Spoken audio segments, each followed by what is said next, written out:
All right, all right, all right, all right. How are you, sir?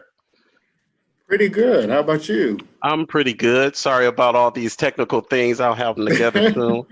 Thank you so much. Thank you so much for being here. Thank you. We have a lot to cover tonight.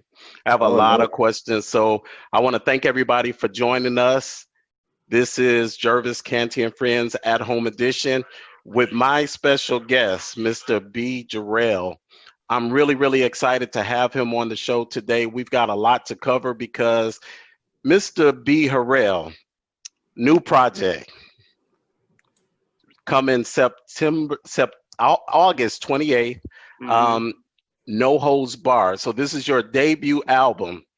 Hmm. And with this, you're introducing yourself as a singer, songwriter, and also arranger. So we're gonna get deep into that.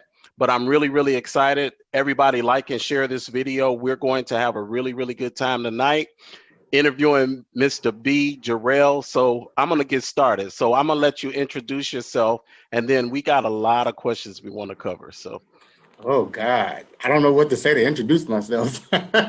well, I mean, you know you better than. Let me say this. How no? Let me start here. How did you first decide you wanted to be a recording artist? What led you to that point? I grew up in a singing family. So at a young age, we were always singing at the family gatherings and things like that. So my grandmother was the one who kind of molded my career, if you will, into the entertainment industry. And so she started putting me into church programs at like 3 years old, doing like singing and speeches and stuff like that. So Hmm. um, from there, I don't know, it just kind of like happened authentically. So once she knew that that's what I wanted to do, she kind of, put me into modeling school. I was in art school. I went to the boys choir to Detroit. I had like a lot of stuff going on as a kid. So she definitely helped, mold me to where I am today. So yeah, Okay. that's how it kind of started. All right. So how did you come about with the name B. Jarrell? Let everybody know exactly how that is. B Jarrell. Okay, B Jarrell came about actually through my brother because my original name was Brandon J, but there's other artists out there that have that name. And so when you breaking out into the industry, you have to come with something unique. So I Okay. was like, I don't know what it's going to be. So I was kind of brainstorming. I was on the phone, and instead of Brandon J, my brother was like, well, just make it be Jareal because Jareal is my middle name. And I was like, I like that. Yeah. So he kind Yeah. of, it stuck with, and I was like, nobody has be Jareal because Jareal is spelled so different. When you Mm-hmm. think of Jareal, you think Jarrel or something like that. Mm-hmm. And so because it's spelled like Jareal almost, I knew nobody would have that name. So All right. So now, in the midst of this pandemic and the unrest of Black Lives Matter, you're releasing a CD. You're releasing a project, and in the midst of that, I've been listening to this CD, and I'm still calling it a CD, but I've been listening to this project, and I'm going to tell you something. I am extremely impressed with what I've heard. No Holds Barred is a true hit maker. It people need to hear this, and we'll go deeper into it. But why did you decide at this time to release it? What made you release this album at this time? I had started recording this album in 2019. Probably I started writing maybe in January and I Uh-huh. started recording in like April. I had bought like all new recording material. Most people don't realize I recorded this like in my bedroom in my own like studio. So Okay. yeah, I didn't have any help with the whole recording process. It was just me that did all of that. Mm-hmm. Um, and I recorded up to almost like 30 songs for this particular project. And so I had to narrow it down to what you got, on the album. And so with that being said, I knew that if I waited any longer, that I probably would keep going or get over the whole process because as an artist, you kind of evolve as you Yeah. go.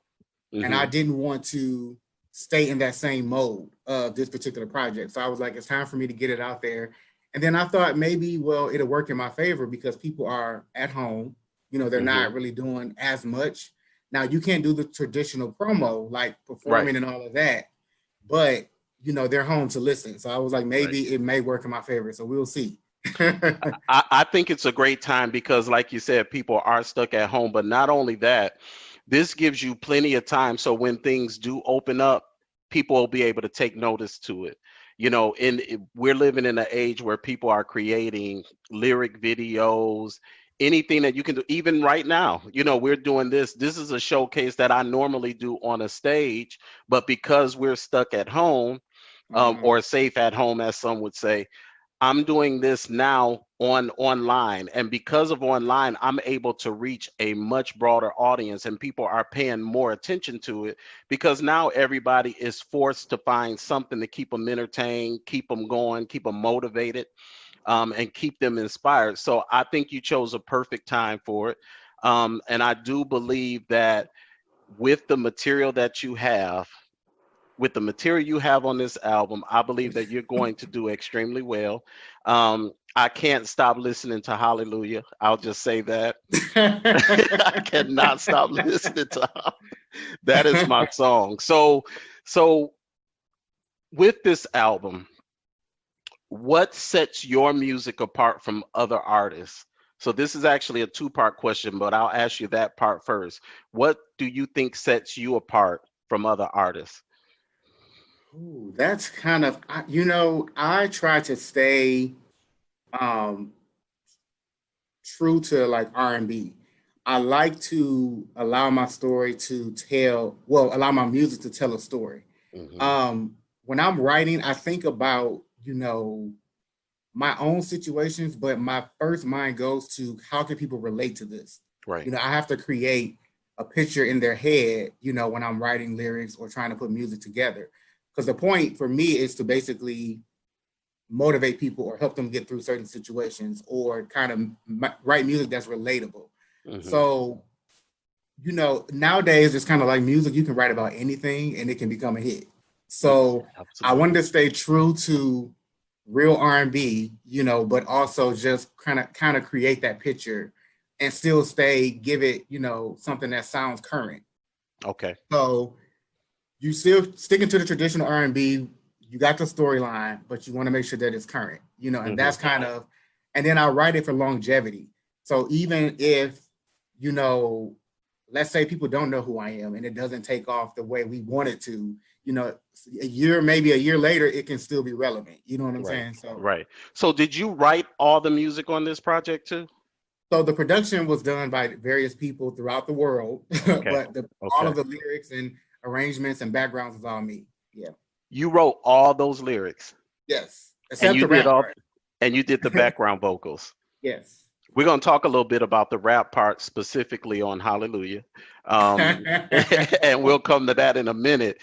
But as a project, what I listened to, I found it to be unique, Mhm. but at the same time, it wasn't so far out that people wouldn't embrace it or think it was something crazy or weird because I still heard elements of other artists, which is a compliment to the artist. But at the Mhm. same time, it was so original. Um, the arrangements of the songs, the lyrics in the songs, and I'm gonna tell you, the lyrics caught me off guard when it comes to you. I'll just, I would just say that for those of you who are expecting a nice kumbaya, nice innocent record, this is not the record for you, but buy it anyway because this it's raw. This record is so raw, and so I think that's what makes it relatable. But the way that you explain what you're explaining, it's not common. Mhm. It's not like what everybody else is playing and everybody else is listening to. So I think it's going to grab a broad audience. um, Okay. there are so many songs. I was trying my best this week to find a song that I thought would be a good kickoff song on the radio, and I can't narrow it down. I You honestly know, cannot narrow this thing down. what's funny is like the very few people who have heard like snippets of the project because you're the only person that heard the thing in its entirety. Okay. But everybody who's heard little snippets, which is very few people, when we were trying to like narrow down what the singles would be, like what would come out first, what would come out second, we had like the hardest time because it's so, you know, every song, like I said, has its own thing going on. You know, it's a different sound on each song. I So agree. it really depends on like what audience you're trying to appeal to. And so that's why it's so difficult. Like it was very hard for us to kind of decide what was what and what was going to be first, what was going to be second, et cetera, et cetera. So with that, you just said, you know, the audience. Who would you say your core audience is, especially with this record? So there are some records on there for like the older generation, the older crowd, because when you switch over to like the end part of the album, you got more of a soulful feel. Yeah. So I think that the more mature audience will get into that side more.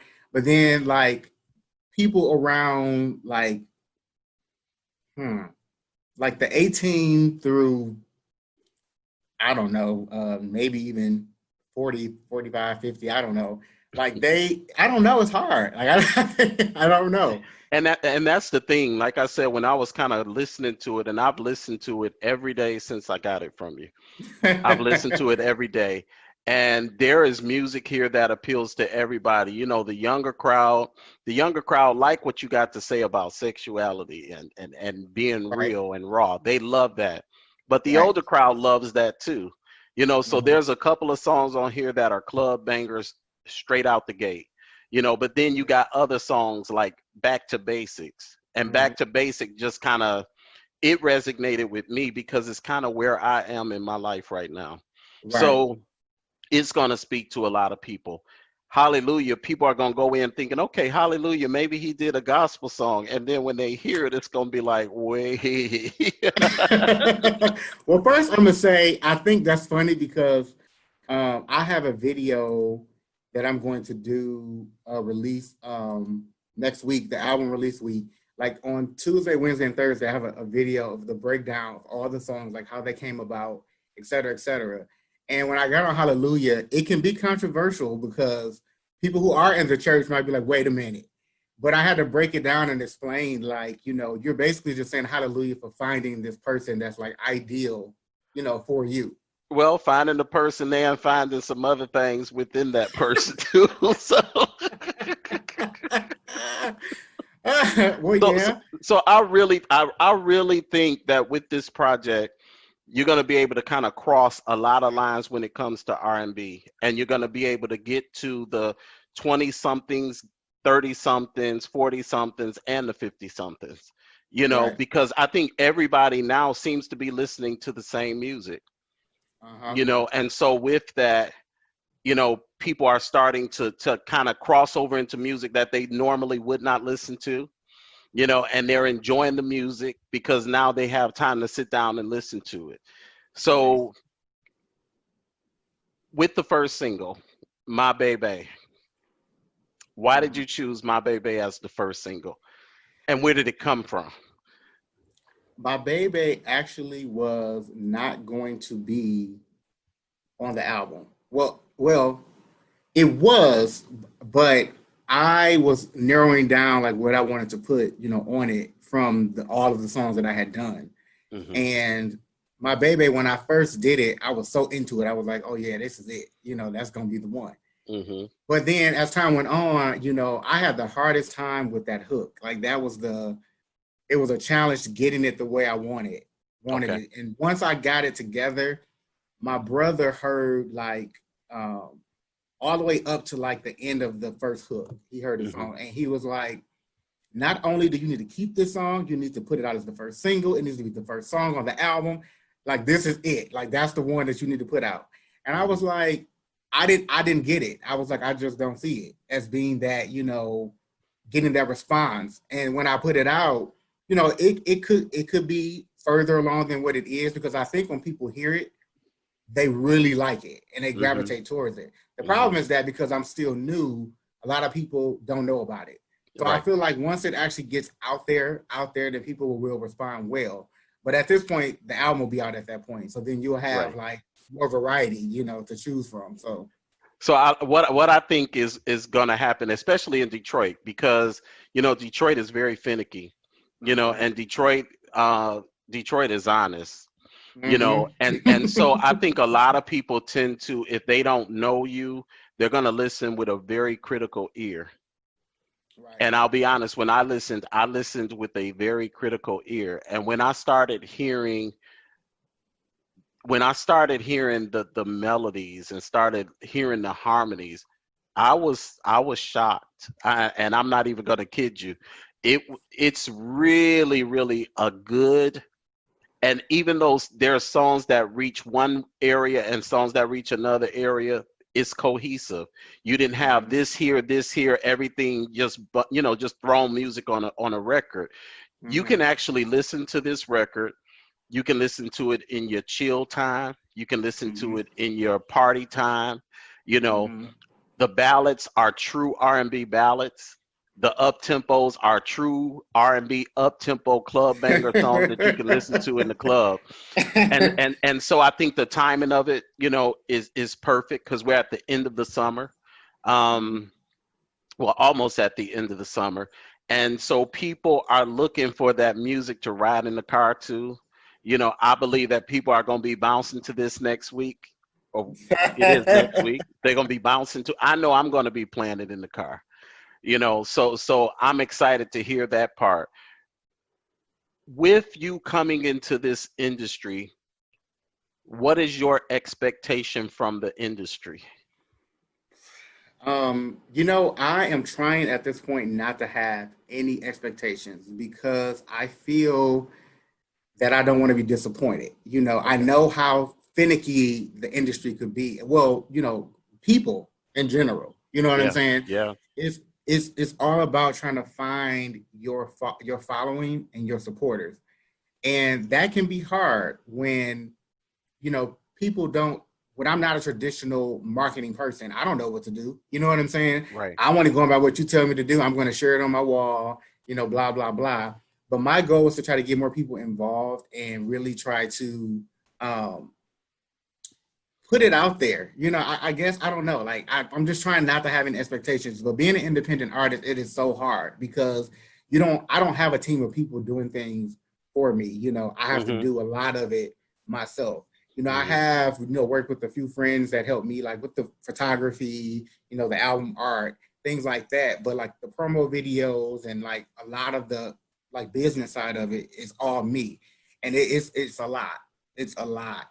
Mhm. If you want to get the right type of royalties from your music as a songwriter and things like that, it takes a lot to really dive into that portion. And I think a lot of independent artists, um they don't want to get into that because it kind of takes away from the music and the art. The creativity, Right. exactly. What my biggest concern for new artists nowadays, and this is just going to kind of keep it real, is that we live with an industry that is so unfair. Yes. And it's hard to break into an industry where you see the same people winning awards for music that sounds exactly the same. You Mm-hmm. have the same people who are blowing up. Then you have those side stories that happen, like Cardi B. Cardi B started out one way, and then she ended up being one of the biggest artists. you know and so we live in a time where, and I believe that time is changing because of where we are right now. But we live with an industry that is selfish, an industry that is not fair and cutthroat. Yeah. And I believe that now that people have had a chance to recalibrate and reset and watch what's happening, Mm-hmm. we're now able to get a chance. I've reached out to people who I never would have imagined to reach out to, and the response is good response. So Mm-hmm. I think it's going to be fair for you when it's time. Um, I believe that your project is going to do well. And like I said, we've got a few months left in this year, and so with that few months left in this year, you're setting yourself up for January, February when things do open back up. So I'm really, really excited to see that. What is your what's your creative process? Like how do you come about getting your music together, writing your music? Like what motivates you to write? So let me say this, like most people who don't know me, like this is like not technically not my first album. You know, Right, I literally have three albums and a Christmas album that right. I've done before this. The thing is that I never officially released any of it or put it out. And so my old process was to try to make it be as relatable to my and like to tell my story and what I'm going through, you know, Hmm. and have people relate to it. And Hmm. so again, that's what I normally would do. But for this project, it was a little different because it was like I literally was going through certain situations and I would jot down like notes, like I want this to be a song title. Prime example, X Rated. Like I didn't know Yeah. what X Rated was going to be about. I just was like, I want that to be a song title. Hmm. And when I heard the track for it, I instantly just connected with it. With this one, it was the most authentic thing I've ever done because when I heard the music, I went based off of the connection to the music and Hmm. the melodies coming like authentically. Like I didn't have to think too hard about it. I Hmm. just the melody just came. The Hmm. hard part was some of the lyrics. Like sometimes it took me like days to get the lyrics right, and I can always jot down some lyrics. You know what I'm saying? That's not a Right. problem. Hmm. The thing for me is getting the right lyrics. Like I felt like I had a lot writing on this because it is my debut. People don't know who I am, and again, I was writing for longevity, so I was really being like anal and like perfectionist to the max, like with this particular project. And I know the guy Sam Cook who mixed and mastered the project. He probably was like, he is getting on my nerve. If he emailed me one more time about a change. You know what though? But it's your brand.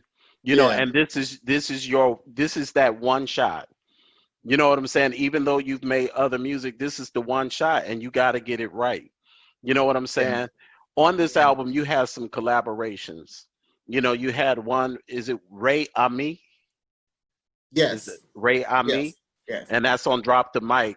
But then, Hallelujah, you had Veracity the Truth, and that's your brother. yeah. That's my blood brother. Yeah. So how did that come about, and how did you reach out to your brother? Because usually when it comes to siblings, it's kind of hard to get siblings to do things with you. What's funny is that my brother was originally going to be on Drop the Mic. He did a verse and everything to Drop the Mic, and Okay. then he didn't feel like it. It was like what he wanted it to be as an artist. So I decided to move him to Hallelujah because Hallelujah was one of the later songs because I did my Bae Bae and Hallelujah around the same time. Okay. And when I heard Hallelujah, I was like, yeah, he will be good for this particular song. And then Ray, I was like, I didn't know what I wanted to use Ray on. I knew that he was a talented artist, and I was like, I know I want him to be on the project. I just didn't know where. And I Okay. knew that once my brother got off of Drop the Mic, I knew that it would be for him to be on Drop the Mic. Like hands down, I strategically placed the rappers the way I did on the songs that I felt like would fit them in their style. Hmm. Yo, Yeah. the rappers hit it. Your brother hit it. So I think you chose them perfectly. I think you chose them perfectly.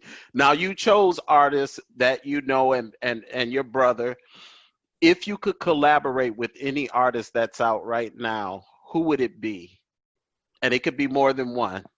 In terms of like If you could famous do a artists, collaboration, yep, famous artists, yep, or even underground or unknown artists, you know indie that artists. I have too many to name. I swear to Okay, you, I do. give me three.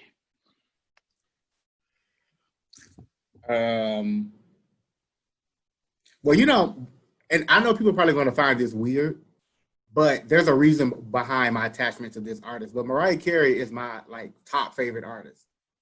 So But that I goes without definitely. saying, though. You say what? That goes without saying. I mean, if you're a singer Yeah, and you don't love Mariah Carey for her yeah. ability, then something's wrong. So that definitely will be one. Like I would just like the chance to just meet her at this point, you know, in her career. Like I would just like to meet her and hang out with her. Like even if we don't collaborate, like that's just my dream goal Right. is to meet Mariah. Because Mariah has inspired me as an artist, as a songwriter and arranger in so many ways that people don't realize. Brandy is another one. I would definitely collaborate with Brandy. Like I Okay. love Brandy. Okay. Um, I would collaborate with Tank, most definitely, my favorite male singer. Um, let's see. That's three already. I could see the Tank collaboration. Yeah. When I when I listen to Drop the Mic, and I also listen to what's the name of it? X-Rated. I can Okay. hear a collaboration there. Yeah. So maybe there can be a remix. Maybe. You know what I mean? And bring them on, because I let's think that hope. would be Let's hope so Tank is great. watching. Let's hope he is watching. Let's say this. So because you have certain artists that you love, maybe this response will be different. Um, if you could open a show for anybody, who would you most want to open for and why? If I can open a show, that you know, when you do shows, like you have to fit into the genre of that artist of who's Absolutely. headlining. So I don't really know. Like it probably would have to be somebody like Tank because it kind of the oral will kind of flow. You know what I'm Hmm. saying? Like Hmm. even though I love Brandy, I love Mariah, I love Karen Clark Sheard. You know that's my Yeah, favorite gospel singer. mine too. I love Tori Kelly. I love JoJo. I love India Ari. I have so many. Like the list goes on. And so, but it just when you think about classic R&B, male R&B, you would think about Tank. You know what I'm saying? Right, Out of those right. like selections, so maybe Tank. Yeah, Does this project scare you? Does releasing this project, does it scare you? I'm nervous, but I'm also excited. If this album was to like just take off, I would. I'm not gonna. I would be surprised. I don't know. Like I don't know what to expect. I really don't know. You know what I'm saying? Okay, So okay. the fear of the unknown is scary. You know it Hmm. is. It is. I guess when I'm looking at the success of the first single, um, when it comes to the album, I'm like, I don't know, like what's going to happen. You know, the single is slowly, making its way, but it's not doing what I would like it to because again, I'm still unknown. Hmm. So, my family, my friends, they'll share the link or the ways of getting the song or the single or whatever. Hmm. But for me, it's almost like you have to get on people's nerve in order to like promote your stuff. And I've never been that person. Like I'm not gonna harass anybody about You about need, that's why you need a good street team. yeah, That's why you need a team of people. Like, he don't want to get on your nerves, but I'm gonna get on your nerves. I'm right. gonna get on your nerves to buy this CD. And you and it's hard, because with me doing what I do, it's hard work. People think you just sit down and start a conversation, but there's a lot that goes into starting a conversation and promoting and getting flyers, with you writing music, arranging music, Mhm. producing your own music. It's a lot of work. It's It a is. lot of work.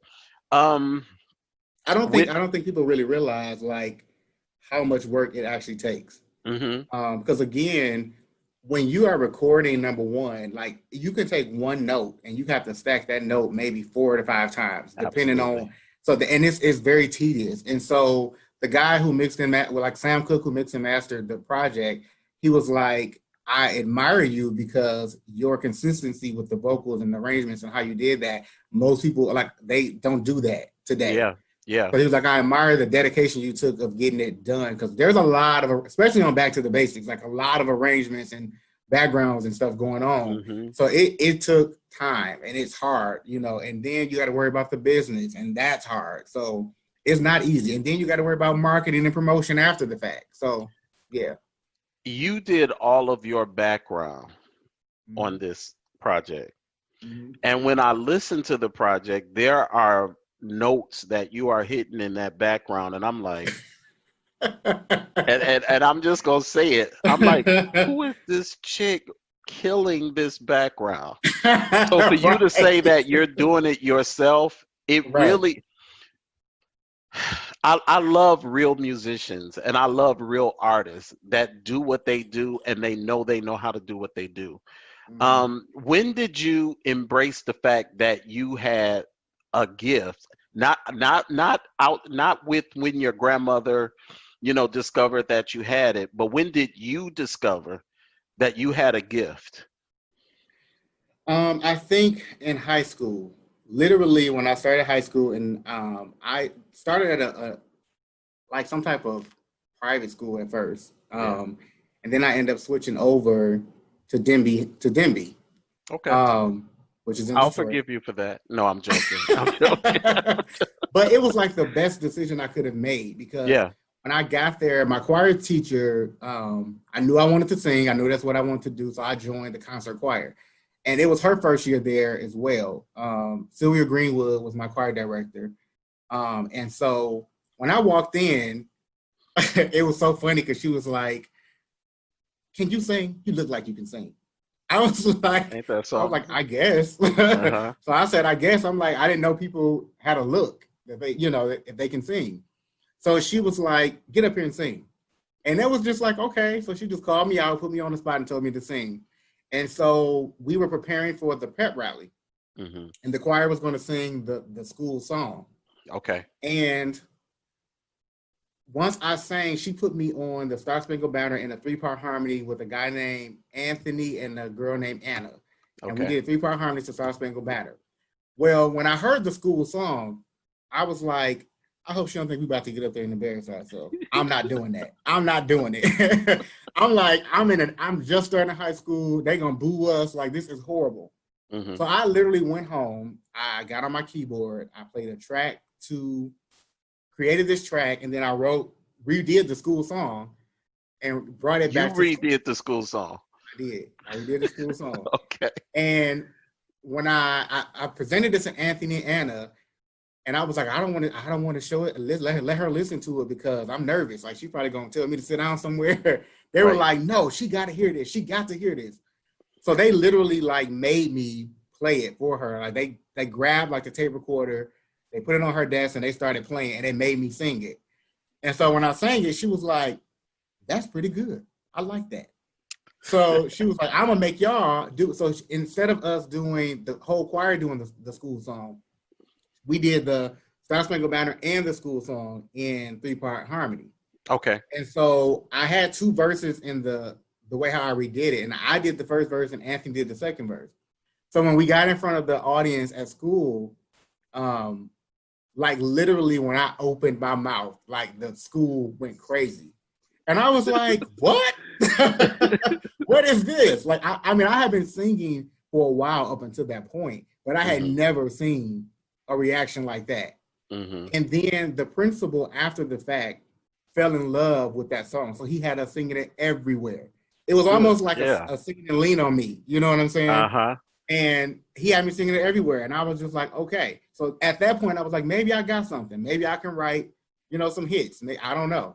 Yeah. So that's when I kind of started, was like, okay, I gotta continue this. And that's where it like steered from. So when did you write your first song outside of rearranging the school? That is hilarious to me. Right. But how like when did you start writing music yourself? I literally started writing plays and music and all that, like probably around like 6 or 7, honestly. So you're a But playwright too. yeah, I wrote plays, but they were like Okay. like teen plays, Okay, kiddie plays. gotcha. But I Uh-huh. mean, even as an adult, like like started to dab into it, but because I focused on the music, I kind of put it on the back burner. I mean, I have Hmm. starred in plays, but I just haven't um did my own. But that's Okay. a future project that I would love to do. It's Um, a lot of work, I'm because for sure. me, it's funny because I started out with music and then my voice got affected. So I went into acting and writing and that kind of stuff. Mhm. So we kind of took two different roles. But the thing is, the way that you write your music tells this story. So I could visually see a lot of what you were singing. I could visually see it. I could see the videos for the music. I could see you. I could see the whole production of your music. So I'm excited to see it on the stage. Um, what is the one thing that you're looking forward to as an artist? For me, music has never been about the fortune and the fame. Like that comes along with the Absolutely. territory. Don't get me wrong. Absolutely. It's really about the genuine love for music. So when I'm promoting my music, I'm not promoting it to try to get this big name or become this big star. You know, Right. that's not my end goal. But I really want to touch people and have people to genuinely like, music. You know what I'm saying? And can relate Hmm. to it. So Hmm. that's my goal, to be able to have people call me or say, you know what, you really touched me. There's times when I performed in high school and I was singing gospel and people would literally like cry and they would see me after the fact and be like, when you sang that song, it just took me through. And that makes me feel good. You know what I'm saying? To know that Yeah. I'm touching someone more so than just worried about being known or being walking through, Target or whatever. And you got a crowd of people around you. That doesn't fascinate me. It's really about the love of music and being genuine with it. So Hmm. With the people around you, what's been the best advice you've been given as it relates to your music career? at this point, most people are just saying that it's unpredictable. Like you really don't know, you know what I'm saying, what's going to happen. It's really about how people are you well received or not. If you're well received, people will listen. If you're not, then they won't. So it's Yeah. really Yeah. just it's basically like you just don't know here in 2020 because the industry is so different from when you think about the early 90s. Like my vision of like me being a star and celebrity and musician or whatever as a kid is completely different now. Because I Absolutely. mean, we've switched over to so many different facets of social media and whatever. So it's so different. It's not the same. So it's almost like it's so unpredictable. You really just don't know. And that was my next question. As far as social media and the internet, how do you think it's impacted music? And is it a good or a bad thing? I miss the whole being able to go to the stores and buy the hard copy of a CD. Like Hmm.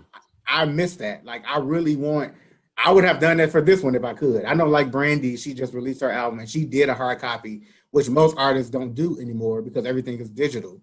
And Hmm. so I don't know. Like I know what I like, and I like having a hard copy, and I still got hard copy CDs, like, and I won't get rid of them. So, Neither. Neither. uh, so I'll keep them for as long as they work. You know what I'm saying? Uh-huh. So, but with the Switch, I mean, I don't know. Like the thing that people are interested in these days, it's like really, Yeah. like Yeah. you like that, but okay, if it works for you, then okay. So Uh-huh. I don't know. I don't know. I can't really explain, but social media has done a lot to relationships, um, It a has. lot of things. It impacted, because I remember as being a kid where we didn't have all of this. We made fun with the kids on the block. I mean, playing rock teacher, having relay races, and getting at home before the street lights come on. Hmm. That type of fun is what we used to do. So it's like these like young people, like not like I'm old, but the younger generation, they would never know what that's like. You know what I'm saying? To have that type of Absolutely. A- fun. absolutely. I'm gonna switch it up a little bit. Okay. And there was something that I discovered in trying to find, do my research on you. And I found that you have a cooking show or a cooking Instagram. Uh-huh. And I was very impressed by that because I didn't know you cooked. A lot of people don't. I was very impressed by the pictures that you've got on the page. Everything looked amazing. So I was really, really impressed to see that. How long have you been cooking and what is it about cooking that you like? One thing, of course, me growing up in a black family, we gonna eat. You know what I'm saying? Absolutely. And so I had a great grandmother who loves to cook. I mean, I'm not a baker per se, but she baked, she cooked, she did all of that. So I mean, we grew up in a family with cooking all the time. But my mom, she cooks a lot too. And so Okay. a lot of things I started slowly learning, by watching her. Hmm. But then I started venturing out on my own and started doing things that she normally won't cook. And so I would watch the Food Network, and I mean, I would just do, little stuff like that. And So my mom like, oh, so you're gonna take my recipe and change it up to make it your own. Uh-huh. And Uh-huh. so she was like, you be doing stuff different with your stuff. So um it it happened authentically. Like it it was really, really fun to cook until this pandemic. I'm just gonna Yeah, say it. Like I cooked every day, all day, and I hated it. Like now I'm just like I want to get fast food because I cook so much. absolutely. Because I mean, you got to Absolutely. think about you not able to go anywhere to get nothing. So I was Hmm. just stuck. Like if I had to eat breakfast, whatever, lunch, dinner, whatever, I had to cook it. And so it used to be fun, and now it's like a chore. I understand. That's how I feel right now. It is literally a chore. Some days it's like, okay, I'm tired of cooking. I'm tired of having to get in the kitchen, so I get it. I was surprised to see that, so I'm impressed by that. I was Thank you. surprised. I to me it's just like another creative expression to me, Hmm. I've always been a creative person in more than just music, because I draw, I paint, I've done all this stuff. Oh I wow. went to Okay. art school for that type of stuff. And so cooking is just another creative expression. I mean, you have ingredients you mix together to make, taste good, look good. And I'm all about flavor. So Me too. even though the picture can look nice, like it gotta taste good. And I'm all Hmm. about the flavor. So yeah, Okay. I want some stuff well seasoned. Okay. So So yeah. so you so you're from Detroit Uh-huh. and you now reside in Texas. Dallas. Yep. How are you? How is that? How was that adjustment? And how do you feel about being there, especially now? You know what? I knew you was gonna ask that question. And I was like, let me just refrain from answering that because I don't want to lose my Dallas supporters. Absolutely, I get it. I get Because it though. yeah, it's definitely still an adjustment. I've been here since 2015, and I'm Hmm. still trying to adjust. I mean, the people are just different. Coming from Detroit, how we are. You know what I'm saying? We keep it Absolutely. real. We're just Hmm. we that's just how we are. And I mean, here for the most part, you have some pretentious people, and so Yeah. it's hard to try to find where you fit in. But there's a lot of people, so I'm constantly still trying to find that core group of people that makes me feel like home, and I just haven't found that yet. So I Hmm. tend to miss home a lot, especially Okay. lately, since the Okay. pandemic. Like I really miss home because I miss those genuine connections with people. Yeah, and I mean, and like you said, right now you can't really gel with people. How are you gonna get out and meet people when we're stuck in Exactly. this thing? Yeah. You know what I'm saying? I have a question that I ask in every interview, and it's just a question that I like. Somebody Okay. asked me this question a, f- quite a few years ago, and it stuck with me, so I ask it. What do you think is your superpower?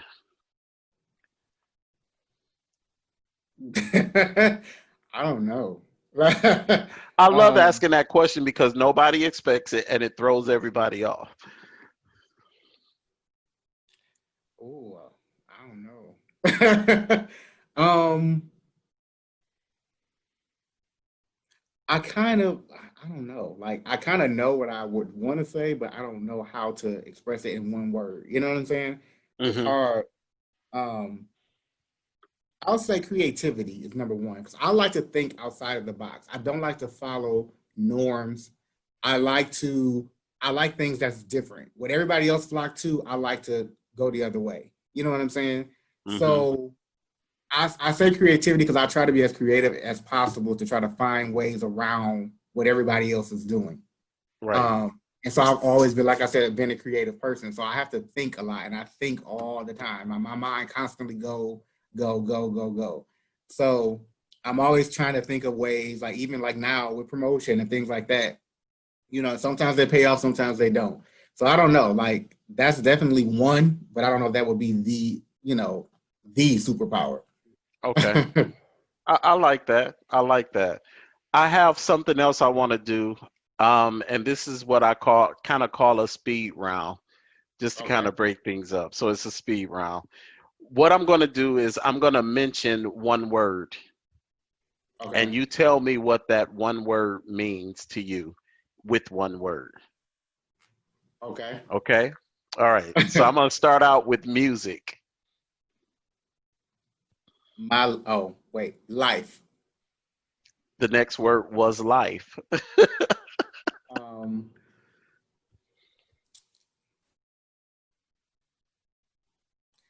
hmm. So music would be life. Life would be purpose, Purpose. Okay. Family. connection. Love.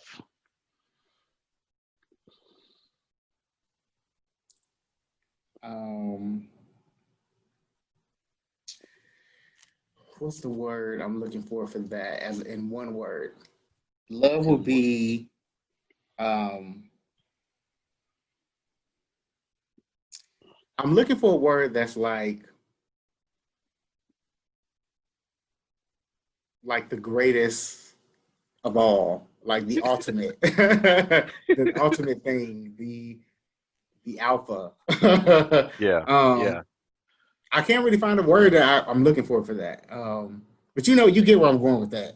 I get where you're going with it. Okay. Um, Let's skip it and I'll come back to it at the end. okay, Um, Detroit. Detroit, home, Houston. question mark.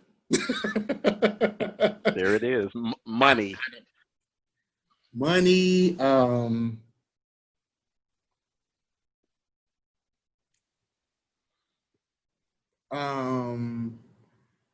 I want to profit, Black Lives Matter. mm, power, Success. I love that answer. success,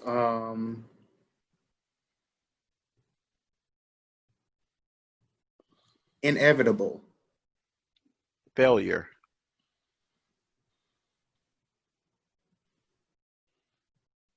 Um, Now I'm trying to think of one word. Failure would be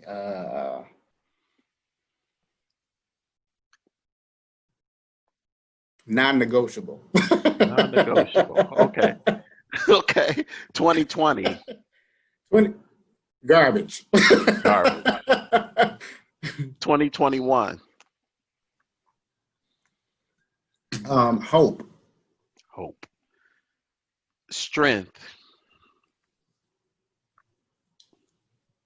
Strength would be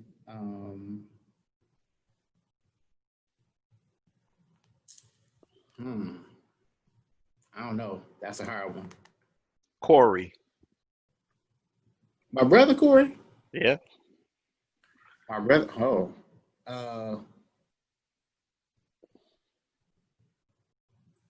rebuilding. Anaya. Naya.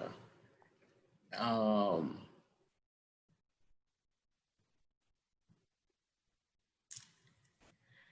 ooh, that's so hard. That's It's so hard. hard. Why you do this to me? Because I like the element of unexpectancy. You know what I'm saying? You don't know what's coming. You just got to come up with something for it. um, there's so many things I can say about my sister. I don't know. Like, I mean, when I think about her as a person, I think of resilience. I'll say that. That's awesome.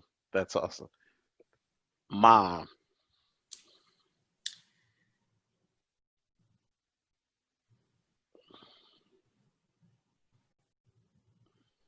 Everlasting.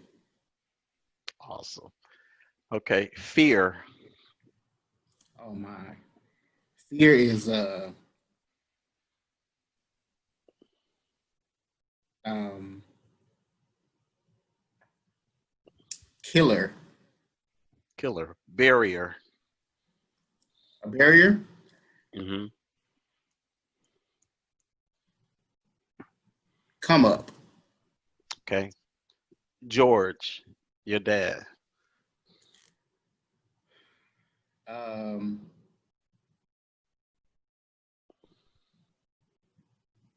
Hmm. Motivation. Motivation. Okay, you got through it. Let's go back to love. Okay. Love. I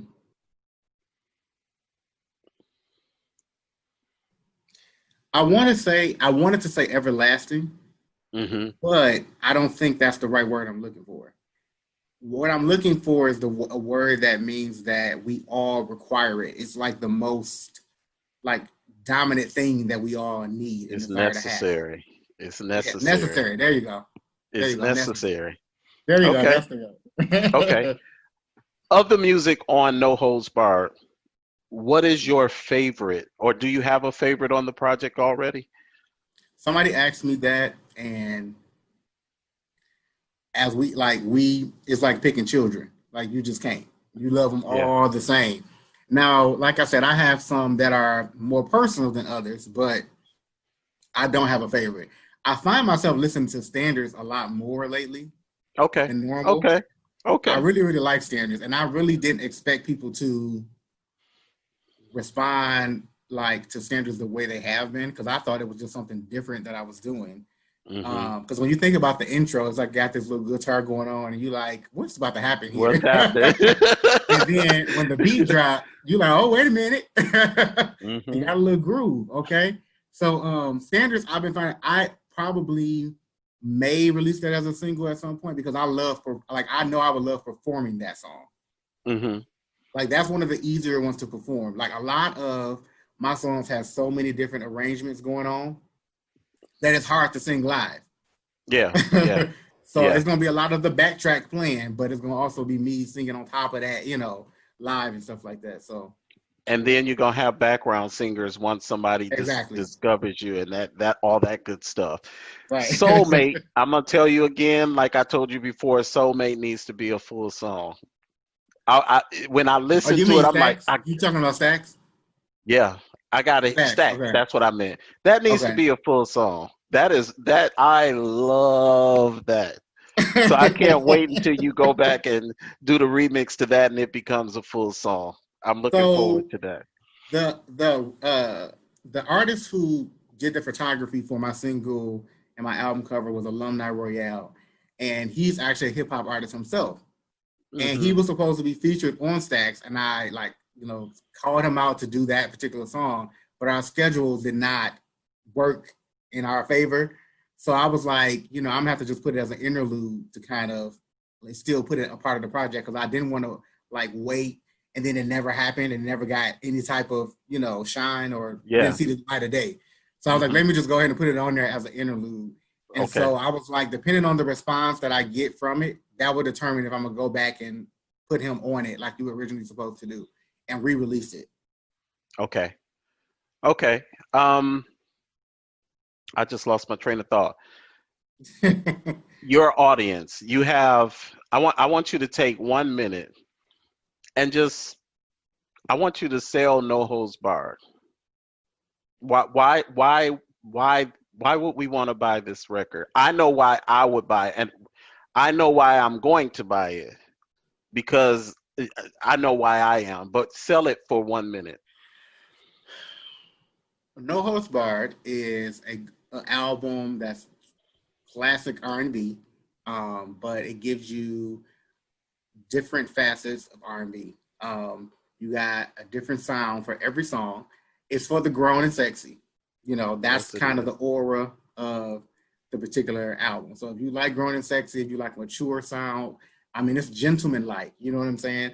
It Hmm. tells stories from a male perspective because I think we have so many the females are dominating the industry. So Hmm. this gives you the opportunity to get a male perspective because males have been kind of absent for a while, Yeah, yeah, and it gives you something more than just sex. You know what I'm saying? It gives you like real life and situations that we go through as men and we kind of think about but don't really know how to externalize it or put it on out for people to really understand. As men, we don't like to be vulnerable. hmm So this kind of right, shows like the mindset with a no nonsense type of like perspective. Like this is what absolutely. it is and this is what it's going to be, period. Hmm. So yeah. Okay. I think. Go ahead. Go ahead. Sorry. No, go ahead. I'm gonna let you finish that. Um, no holds bars. The traditional meaning for that means to be like uninhibited, unrestricted. It means free. Mhm. And so that's where the change, like the concept of the change come from, because I wanted to break away from what people knew me to do in the past and really tap into a different side of myself and show where I am in 2020 as a grown man. Like most people heard my music growing up, were watching me grow up. But now as a Mhm. grown man, I wanted to reflect where I am, my thought process. And I think that this album definitely does do that. So like you said, if you're expecting sweet, innocent Brandon, like most people know, that's just not giving you that. That's not it. You're not Right. getting it on this one. Right.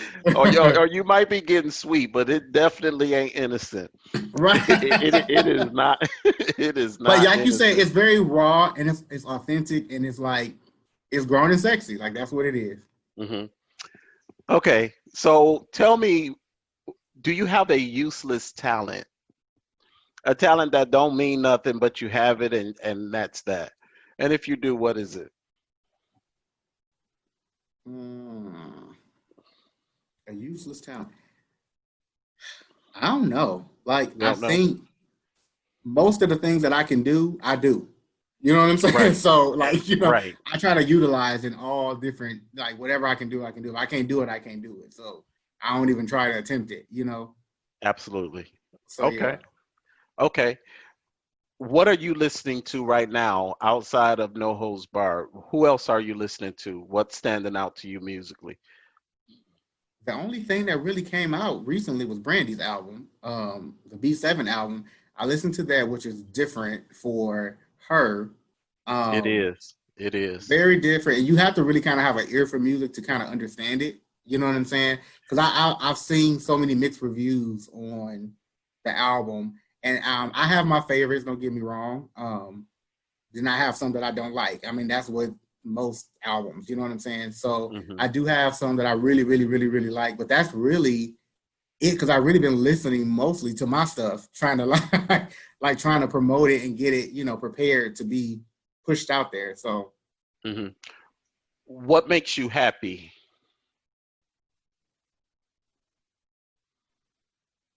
Hmm.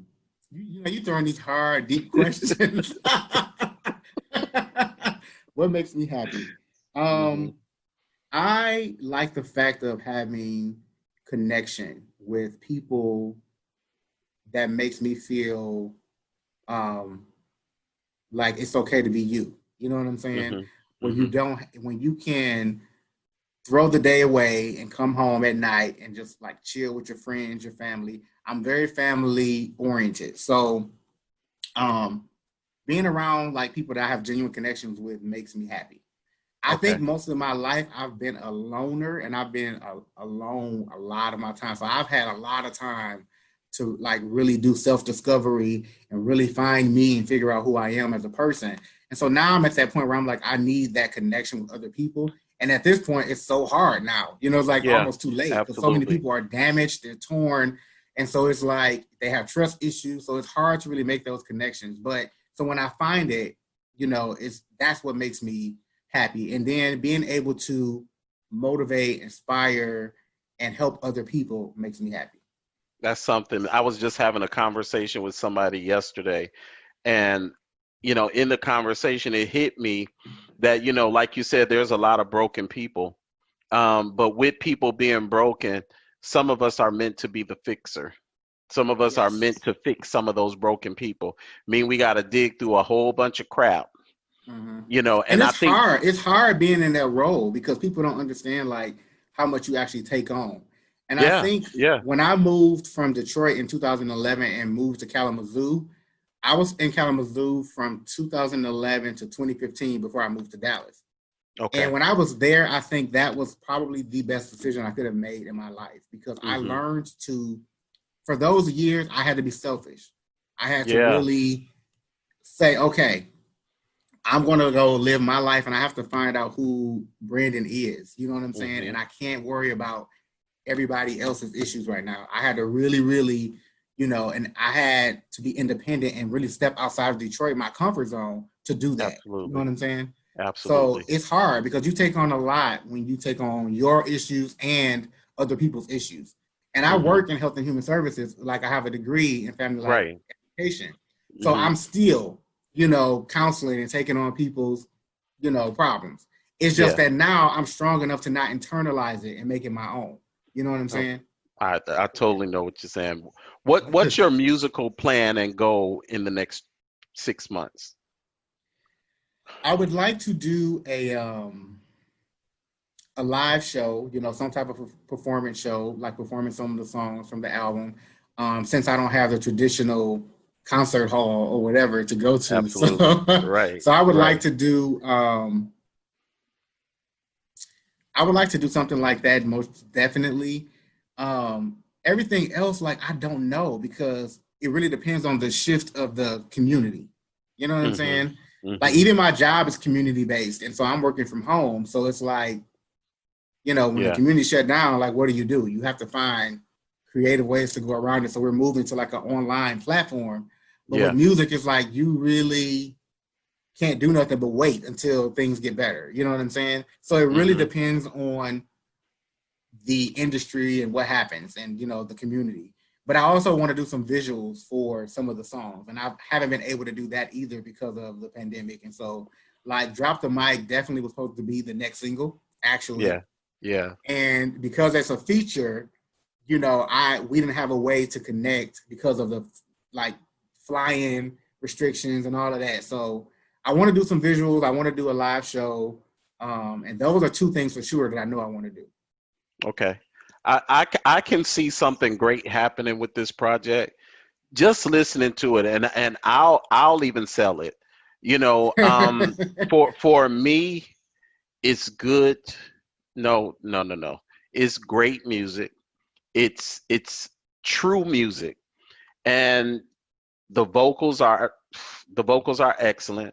I'm still blown away. I still think there's a chick singing in the background, and she's It's so killing funny that because a lot of background. times when people hear backgrounds, they're like, "Who is that girl singing?" And I'm like, "That like you have to make your voice sound the way you want it to sound, and your That voice is girl an is dope. instrument." Your voice is an instrument, though. Like, it's an instrument, and you have to learn how to use it in so many different ways in order to get what you want. You know what I'm saying? And Oh so yeah. I don't have the luxury of being able to call, whoever and say, "Hey, come do backgrounds for me." So I got to make it work, and if I got to change my voice up, then that's what I'll do. So Well, you did it, and you worked that thing out. You worked it out. No holds barred. It's available now for pre-order. Yes, It's indeed. released on August 28th, Next one Friday. next Friday. So why don't you talk about that a little bit, and then tell everybody where they can find you. So you can find me. I'll talk about No Holds Barred in a minute. You can find me on all the social media platforms on Instagram, Twitter, Facebook, at Jareal. Basically, that's simple as that. I'm also on Spotify. I'm on iTunes, on all this like social, the music platforms. You can find my single now, my Bae Bae Keep Hmm. Loving Me, on all of those platforms. But the album will also be on those platforms on Friday. So if you can Google me, or you can go to bjrel.com on my website and find me there. Uh-huh. So you can find me. Just put in bjrel.